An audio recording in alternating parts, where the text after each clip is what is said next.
Thanks for inviting me today. I am Todd Smith.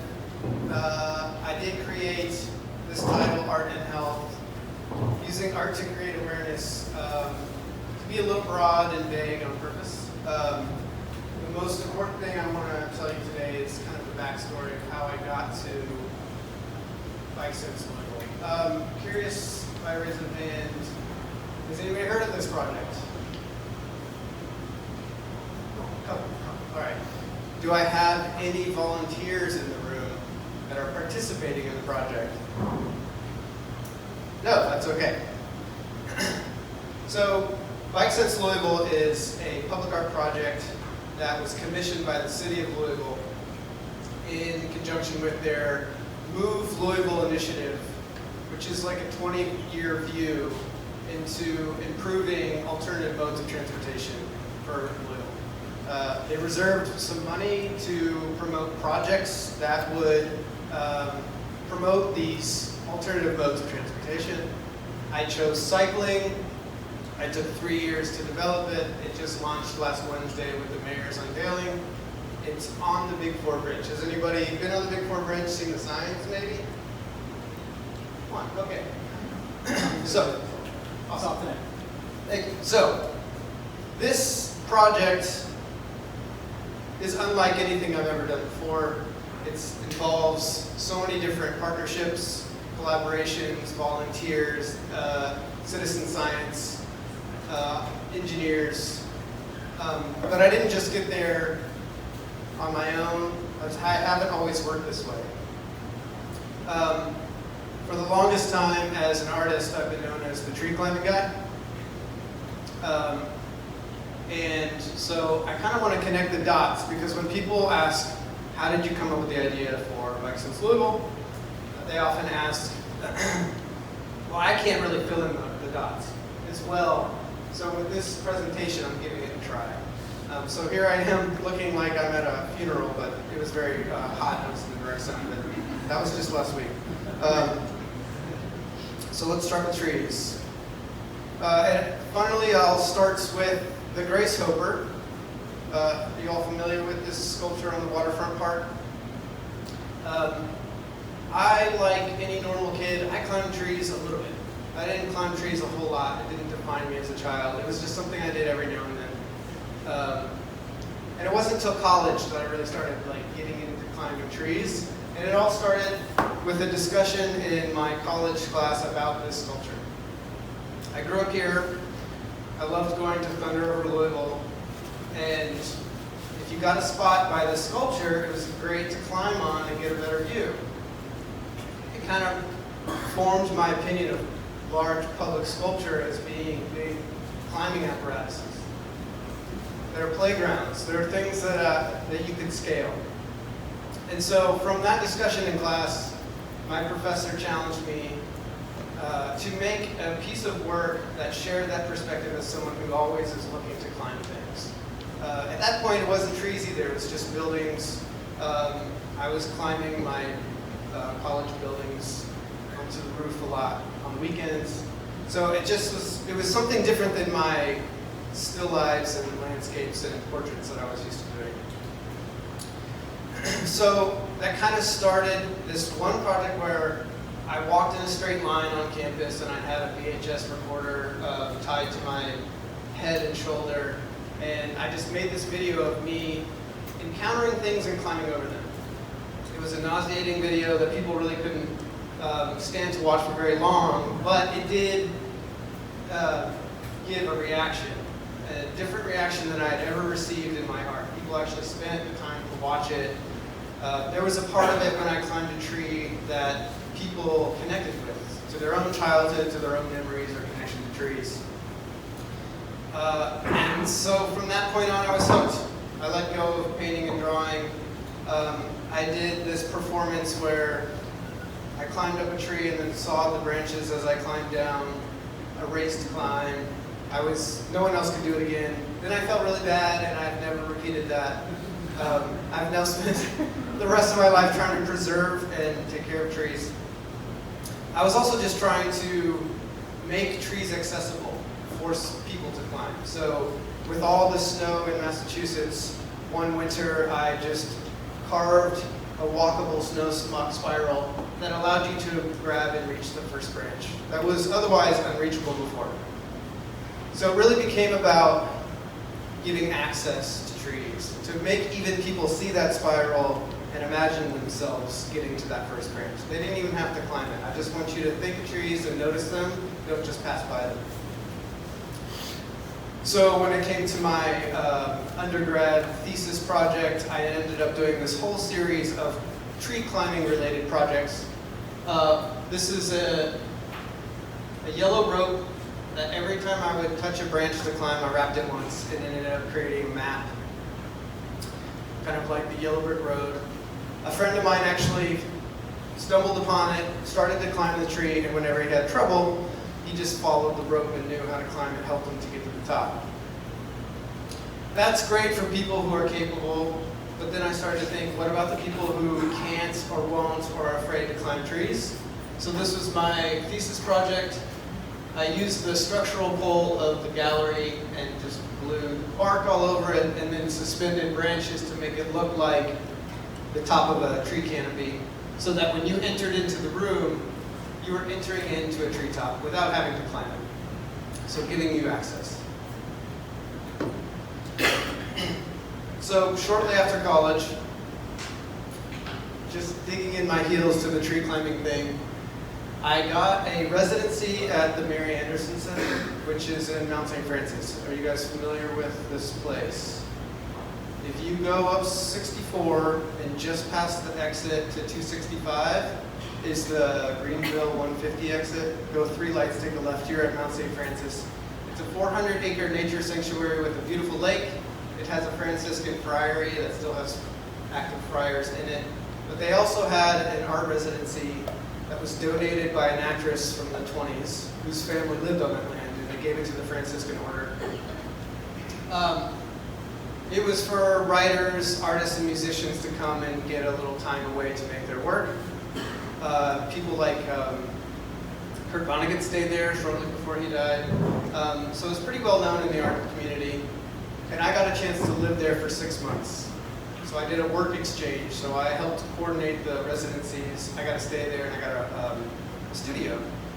But as someone who was climbing trees, I felt like I really needed to be in the trees more. So I just took a sketchbook and I said, I'll keep a journal and I'll climb every day. I'll climb a tree, I'll tie a ribbon at the top, and then 3 months later, I'll go back and reclimb all those trees in order, and I'll see if I can improve and get higher than that ribbon, and then take it down. And I kept all these long journals. It ended up becoming about my thoughts of the day. It really became like a diary connected to my tree climbs. And eventually became a blog, and it ended up lasting for 3 years. Well, technically it was 1,178 days in a row. I didn't miss climbing a tree before midnight. No matter where I went, if I was sick, injured, whatever, I climbed a tree before midnight. I really started to see the world from a different perspective from being in the treetops all the time. It really helped me to appreciate any kind of weather, whether we're in an ice storm or it's just dreary, cloudy, rainy, February. Whatever this situation was, once I got to the top of the tree, I just had this peaceful moment of reflection on my life, the world. It was an amazing project. It did come to an end because I was making a project for an old forecastle event in 2010, and I was sewing away in my room, and midnight came and went, and the streak was finally broken. So I let that go. It was hard. I still have climbed since, but I had to let it go. So during that time of climbing and being in the trees, I really started to see other things and developed additional art projects that helped share my climbing. So that picture on the left is me in a light suit that I created. It's battery-powered LED Christmas lights. They're meant to be color-coded. So the right side is cool colors, the left side is warm colors, so that in a long exposure photograph, when I climb a tree, My body disappears, but the light streaks where I went are left behind, similar to the yellow oak tree. And then when you look back, you can kind of fit my body, my arms, my legs, my head back into it. So it was meant to me to be a mapping, so that you really could figure out where my body was throughout the entire path. I also started to think about, I wish my life was pretty much in the trees, but I always had to come down and go home. How could I live my life where I never had to leave? I imagined creatures that started to fuse with other creatures that do. So I created a photo series of human cocoons. This is me curled up in white fabric with a flashlight for another photo series around Louisville, Cherokee Park, different places. And this is a human cicada shell. It's just a molted skin. So I would wrap my body in a really cheap and easy way to get out of cast, which is saran wrap and packing tape. You can cut it right off, retape it up, you're all good. But then I would cover it in the Bondo and fiberglass resin so that it's like really hard and strong, and leave these up in trees. For you guys to encounter and imagine what the heck molted out of that. What does it look like now? And then finally, I was making human nests. Sometimes in Cherokee Park, just trying to stay within a 500-foot radius and only using the branches I found on the ground. Starting to give myself limitations to just think of like a bird. How far does a bird fly to collect its pieces for its nest? Or the driftwood collected after a flood along the water tower. So these next 4 steps are going to go beyond the tree theme and how I kind of move myself away from just being the tree climbing guy. Number 1, I got another residency at Bertram Forest. This was the winter of 2011-2012. They asked if I wanted to be there in the summer, and I certainly did not because of ticks and leaves and so much of what I do. It's so much nicer to climb in the trees when the leaves aren't there. And I decided to create a nest under another certain circumstance that I would call a speculative future, where we are post-consumer. We are no longer living in cities and buying things. We have some apocalypse has happened. We've moved back into the trees, and we can only find leftover discarded materials to make our nest. So I used, well, I'll have to describe it. What I used was just found cardboard, and I layered them and cut out and slowly made a hollow inside. And then I used aluminum cans, cut off the top and bottom, and folded it in like a sheathing or a little roof to keep the water out. I had a pad, you could close the door. I had a periscope, I had little charging lights you could rotate. And it did take me 5 months to build, and I only slept in it for 1 night. Once it was finally up there, but quickly the moisture, the mold, the bugs, and everything took over. So it was a failure in terms of a design for a livable nest. But that 1 night was great.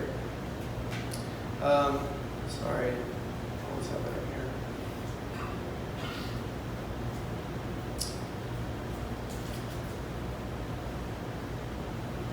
Let's see if I can go next.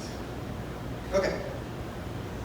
So from that perspective, I'm starting to think about designing for our future. It's one step closer to me thinking a little bit beyond just like, I want to share this experience of climbing trees. What more does trees hold an importance for us? So I got to go to this residency in Michoacan, Mexico. I went with my girlfriend at the time, who's now my wife, as a collaborative couple. And where we were was about an hour from the Monarch Butterfly Reserve. So we got to go and visit and see the millions of monarchs attached to the trees up in the mountains. So when we came back to the hacienda, that was surrounded by families, we worked with the kids in the area to create these little sun-exposed paper butterflies that they got to decorate. And then when I folded them up into butterflies, I put a tree seed in each one. And then I pinned it to the tree with little prickly pear needles, so that when they fell, they could potentially plant a seed. We also created this, there were altars everywhere in Mexico to different saints and Mary.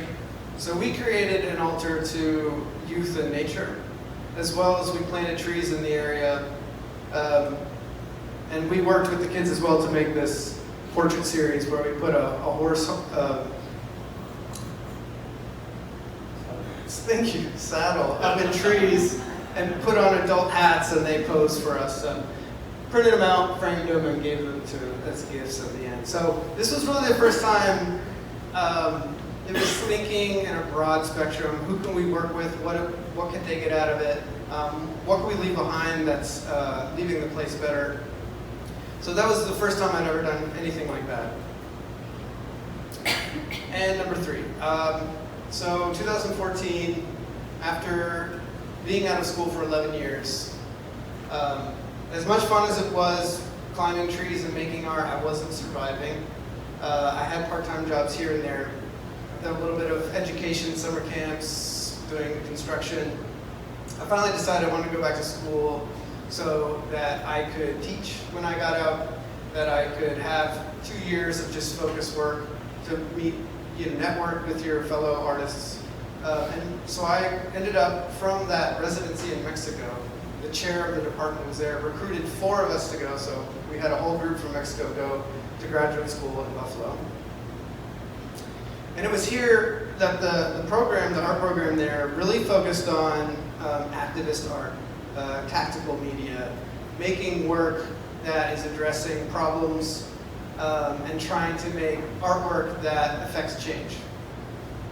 And I really started to think ecologically. So when I was climbing trees, especially around Louisville, I was constantly looking for that tree to climb. And along the way, I was walking, biking, and driving through all of Louisville and seeing a lot. I would see trees cut down. I would see diseased trees. I was just seeing the effects of our impact on the environment. I was looking into heat island effect, different disparities between neighborhoods. I was trying to learn as much as I could about Louisville and how the ecology affects our life.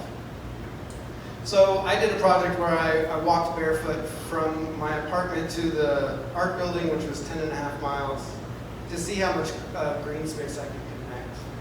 I took metrics all the way. I had a pedometer, I used Strava.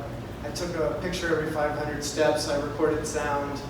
You are hard to tell, but every mile I would step on a piece of paper to make a print of my feet.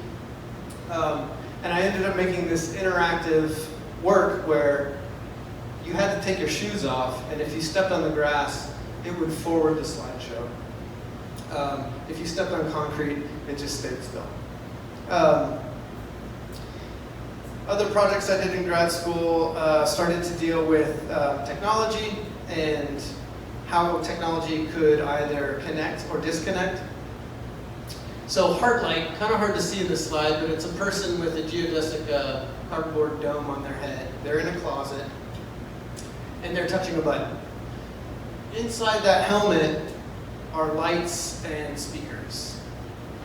On the outside of that room was another button that just said, touch here. So someone would come in and put their finger on it, and it read their heart rate. That heart rate would be pulsed into their helmet, and they were just told to mimic that pulse in the button. So they would just hit that button to the heartbeat. Back out in the other room was a light show with a mirror ball that would start to flash. So the person who was putting their finger on the heart rate monitor was thinking that their just heart rate was running a light. But it was actually going into the black box of this closet, which was run by a human who was mimicking their heart rate. So it's this idea of technology that connects and disconnects, that we don't fully understand the technology we use and what's hidden inside the black box. Vice versa, I was creating sensors. So this is just a simple glove with pressure sensors. And I went around and I would shake people's hands and measure the pressure. And then I found that bell curve of what a good handshake is. And then I wrote a Python code so that when you shook someone's hand with this glove on, if they were weak, they were a bad guy. If they were just right, they were a good guy. But if they squeezed too hard, they were a really bad guy. So you could tell, you could train yourself to have a good firm handshake. It was actually supposed to scale up because I was interested to see if I had shoes and gloves that could measure pressure. I knew how I was distributing my weight in tree climbs. I was still pretty obsessed about tree climbs, so I was just playing with sensors at that point. And I also started to think about subverting the idea of VR in a very analog way. I created a side-by-side camera, Obscura. So it projected side-by-side images into just a paper screen, and then it was a stereoscope. So everything was upside down and in reverse, but re-dimensionalized.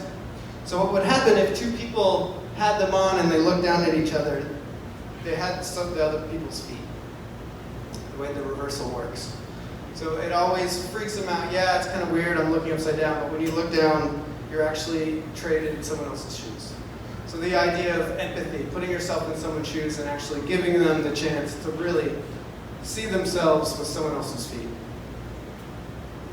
And then finally, started to experiment with some sound walks that were based as apps, using geofencing to record stories or different sounds that you could walk around, and when you hit that area, they would automatically play in your headphones. So curating these sound walks. And then my MFA thesis, which I think is really where I turned. I still involved somewhat tree climbing, but I started to think about other ways that I could share my work. And so in Buffalo, at the Buffalo River, was an old abandoned grain silo site that had a bunch of concrete, huge buildings that used to store grain before it would get shipped and sent on through the Erie Canal. They were 120 feet high. There were just these massive cylinders, empty now. And since it had been abandoned, there was this one old grandfather cottonwood tree that was there since probably the 50s that had now fathered all these other cottonwood trees that were spreading all over the property. They were even growing on the 120-foot roof of these buildings, digging into the concrete, slowly crumbling them.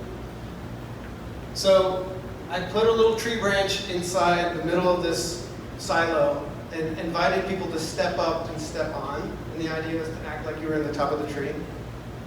There was a little accelerometer dug into a hollow of the branch. And so the harder you shook, the more it would register that data and send it to flicker the lights and play a subwoofer at really low frequencies. What the effect was, the harder you shook, the lights would suddenly go out, and you would just hear the bass rumble, and it felt like the building was crumbling around you. Trying to give you the metaphor that we, by creating this site and abandoning it, are impacting the ecology around us. And they are still taking back over. These plants that love the alkaline soil and continue to reach their roots deeper into that concrete to destroy it. So, finally, step 4. You guys heard from Theo Edmonds last month, correct? He is part of Ideas X Lab, and he invited me in 2017 to be a part of this air, water, and soil project at Mesquite Middle School. We collaborated with Chris Rashid, who is the 6th grade language arts teacher there, or was, and do something with his kids that would educate on soil in specifically Smoketown at Mesquite. So I developed this 10-day workshop where we learned about the history of Smoketown. We learned that it had 9 brick factories at one point in the 19th century. We learned that all the clay was pretty much taken from around the neighborhood. That it was the neighborhood for most freed slaves that came to Louisville came and settled in that neighborhood. And that those brick factory jobs were some of the first jobs they ever had. Mesquite Middle School was the first all-black school in Louisville, and they were in that building. They learned all this. They didn't know this about their place that they were going to school in. And then we learned about soil ecology, and we went out to the youth build across the street and took soil samples, and then we took soil samples from the Mesique yard. We went back into the classroom and we made soil milkshakes, which just means you take each sample in a different jar, fill it with water, shake it up, and it separates into its sand, silt, clay, and loam. And they had their little science notebooks, and they were making hypotheses, and they were drawing diagrams, and they were learning the scientific method. And then they were starting to make some conclusions. So we started to have discussions about which place had healthier soil and why, and how do you draw evidence from these soil milkshakes.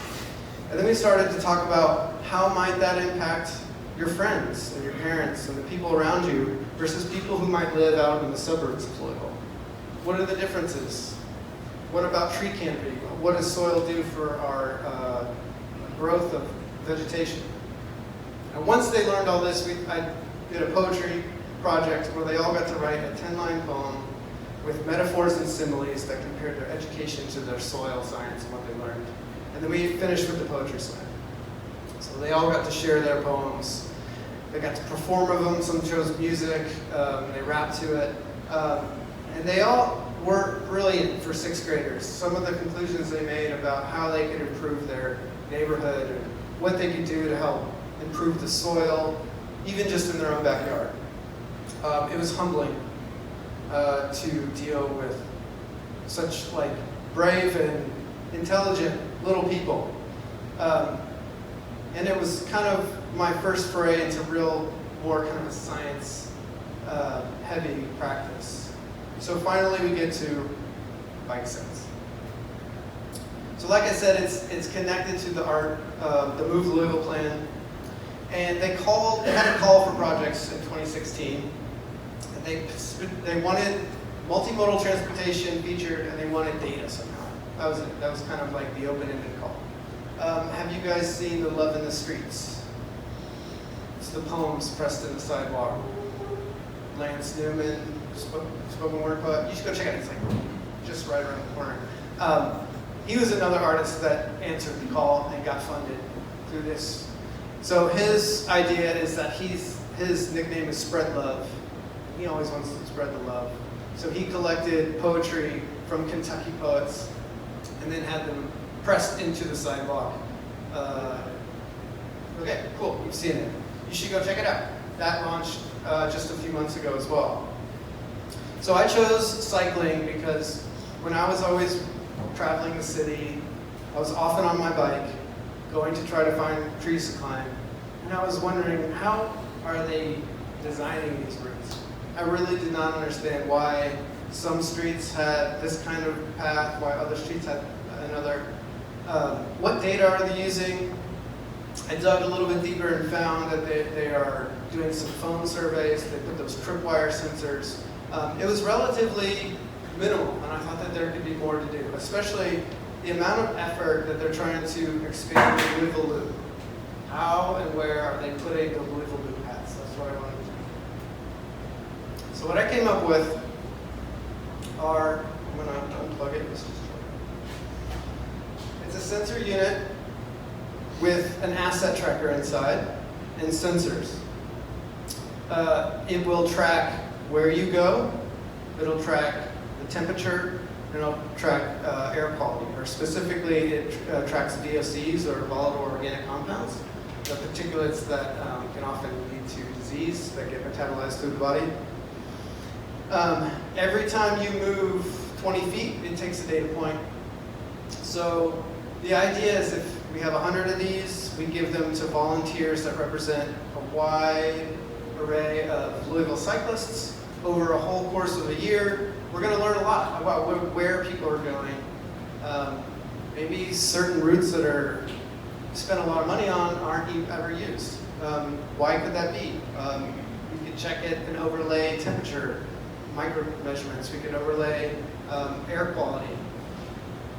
And so we developed this over many years to try to get it as small and as usable friendly as possible. The marketing outreach to try to find cyclists. But what really made it come together was the Waterfront Development Corporation agreeing to let the sound part play on the Big Four Bridge. So if you guys have walked across right in the middle, there are speakers usually playing classical music. They have so graciously allowed Bike Sense to play the sound from this project for the entire year that it happens. So the way that that works is if you have a sensor on your bike, you as a volunteer have a unique 3-note chord. It's a bass, a mid, and a high note based on the white keys of the piano. And everybody has their own unique chord who's participating. When you move 20 feet, it takes a data point. Depending on the temperature, it'll play a longer or shorter note. So the colder it is, the shorter the note, the hotter, the longer. And then the VOCs and the air quality will actually start to distort that sound. All the data right now is being stored in a secure cloud database and being held private for the privacy of my volunteers, and will be released at the end of the project to be given to the city and open to the public to use and interpret for hopefully improving infrastructure in the city.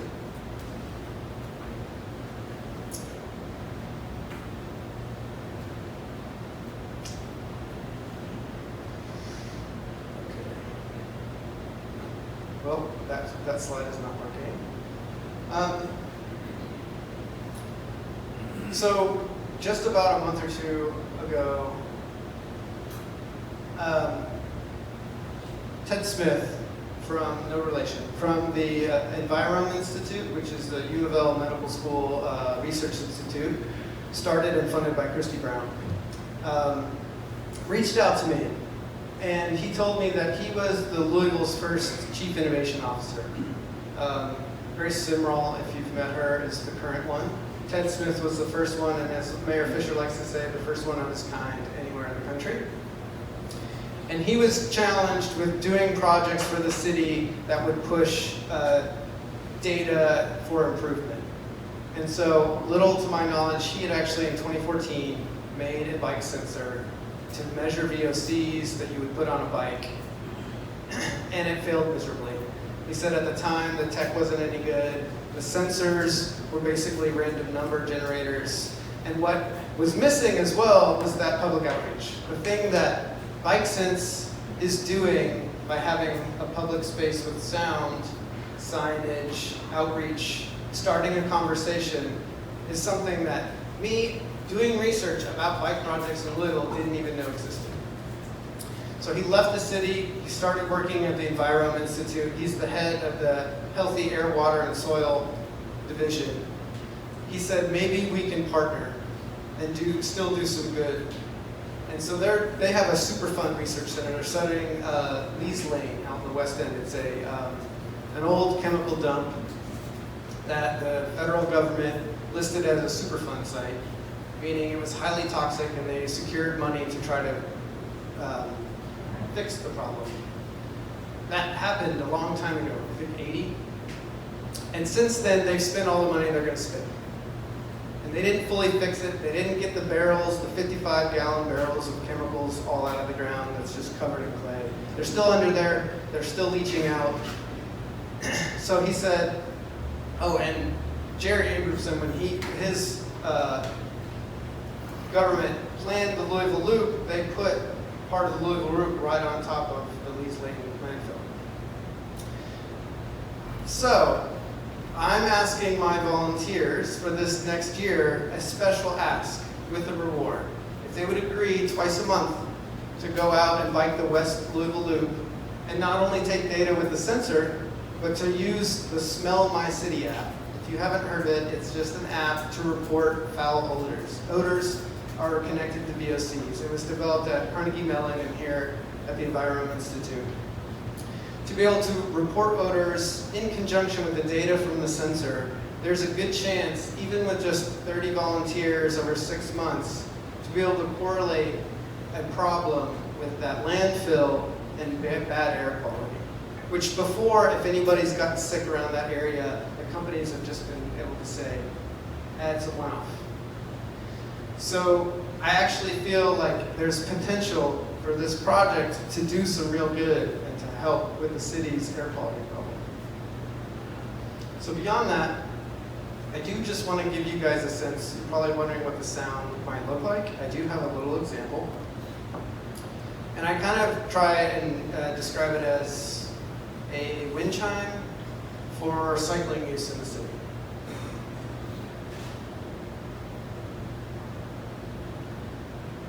Starts out a little slow.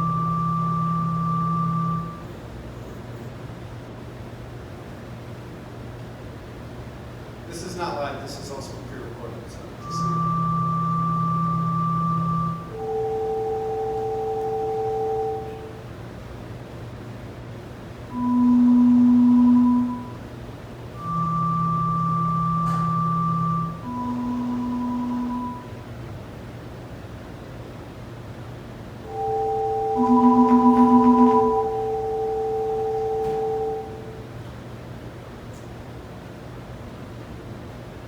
So when the sound finally went live last week, I never thought about it, because I was just trying to make digital tones and make something somewhat harmonious, but not necessarily a piece of music, was that it sounded a lot like a calliope coming from a steamboat, a little bit. Which I like, the fact that it was over the Ohio River.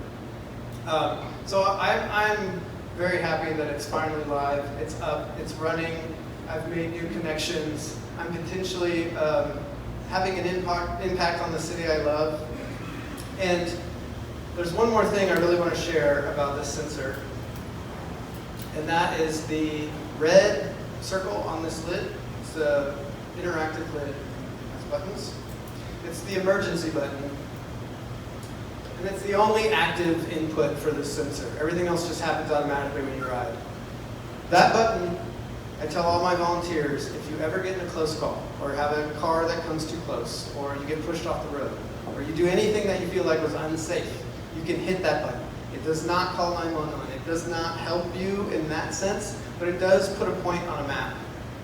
So the idea that over a course of a year and all these volunteers, maybe we'll be able to see some hot spots around the city, some really troublesome intersections or areas around the town that need work. So, if you are at all interested in participating in this project, I would still love volunteer help. I do only have 100 sensors, and I currently have a list of about 140 volunteers. So there's a wait list, but people are not using them, they get disinterested, they turn it back in, there's a good chance that a sensor will come up. So if you are at all interested in participating and helping with this project, go to bikesense.net and click on the participate button. I would love your participation. And if you have any other interest in work that I've done, you're welcome to go to toddcsmith.com. That's my talk, and I will open up for questions if you have a question. Yeah? Have you ever fallen out of a tree? Yes, there's a video of it. I was doing that first light map series, and I had my light suit on. It was night, and I had a photographer, but then I also had someone just taking video. And I tried to crawl under a long limb, and it was about 10 feet up, and I was just getting too tired. So I tried to crawl back, and at some point my arms and legs just gave out, and I just dropped to the ground. I was able to lay flat and not get hurt, but it is embarrassingly still on video. So yeah, just once. Thank you. Yeah. Your volunteers. Yep. I think you had a kind of a heat map of like these are, I think maybe the locations where, like that red dot, was that like the breadth or stretch of like, so what is this map? Are these like the volunteers are stretched across the county? Yeah, so that, because these work through like a SIM card account, they just connect through cell technology. So as long as you have cell connectivity, they connect anywhere. And this was just a visual I created that doesn't represent real data. It's just me imagining sensors all over the city to try to stress to the city that this is a county-wide and even region-wide. So if you are a cyclist that likes to go over the bridge into Indiana, it will still take data. And so second point, thank you. The idea of, did you have any, I guess, stipulations or criteria for volunteer? Did you have, like, you needed to be a commuter, you were a kind of a pleasure cyclist, like, hey, I just like to go ride 60 miles a day. Was there any kind of criteria for that volunteer? So there's a survey you take if you sign up, and I'm asking how often you ride each season, what kind of rider you are, what kind of bike you use, and where you usually go. And then I was going through and selecting people because I wanted to try to get people from all different neighborhoods. I wanted commuters, I wanted mountain bikers, I want road cyclists. Unfortunately, we realized with the size of the sensor that none of the BMX bikers ever have water bottle gauges on their bikes. And I've also realized a lot of people don't want to give up their water bottle gauge. Some people are putting them in the pockets on the back of their shirt. Other people are putting them in their cage or basket. As long as it gets airflow, it works. And I really wanted to see, I don't want to know what just the weekend riders are doing. I want to know, if you're a kid, I have minor waivers as well. So if you're a kid that just goes to school on your bike, I want to know that too. The commuters are some of my best users because they're always doing the same route, so we can get a sense over the whole year of how one route is changing.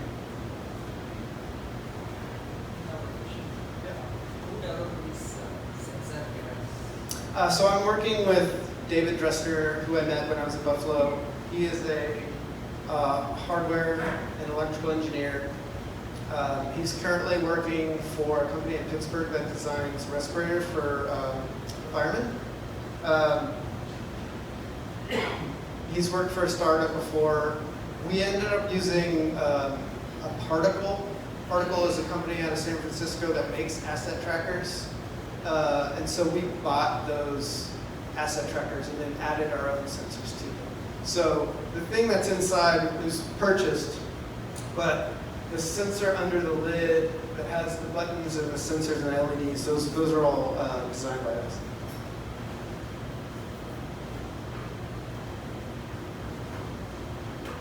Yeah. Does the city still have like an open call for these types of grants that you're on? And I forget the name of what that was. I know it's the 2035 or something. But what is that program? The Move Louisville, I don't know how that whole thing worked or moved forward, but I know the Commission on Public Art, which is part of the development Louisville department, works on all existing public art and getting new public art. They have a committee made up of citizens and Metro Council members, and if they do a call like this, people apply with a certain deadline, and then we propose, and we had an initial proposal, and then we had a more substantial proposal with budget, and then they all narrowed it down to 3 projects. That all happened in like 2017, and then that was it. The Love in the Streets happened. There was another one by a couple out of Lexington, but they ended up dropping out for whatever reason. But so it ended up just becoming these 2 projects. But they've done something else, like if you saw the projects on the waterfront down near like 10th, there was like the big barrels, and there was the big driftwood sphere. That was all another Commission on Public Art project that they commissioned. And then the Louisville Knot, which is the orange pipes that are underneath the 9th Street overpass. That was a design firm that was brought in to connect the east-west corridor. So they're also in charge of dealing with the public in terms of, do we remove the Castle Lynn statue and put it somewhere else? They have to take and maintain all of the public art that exists in the city. So it's all under Sarah Lindgren, and she's a one-person team that does everything that's public art related. I don't know what time it is, but we're good. Okay, well, I want to thank everybody for having me and listening to me.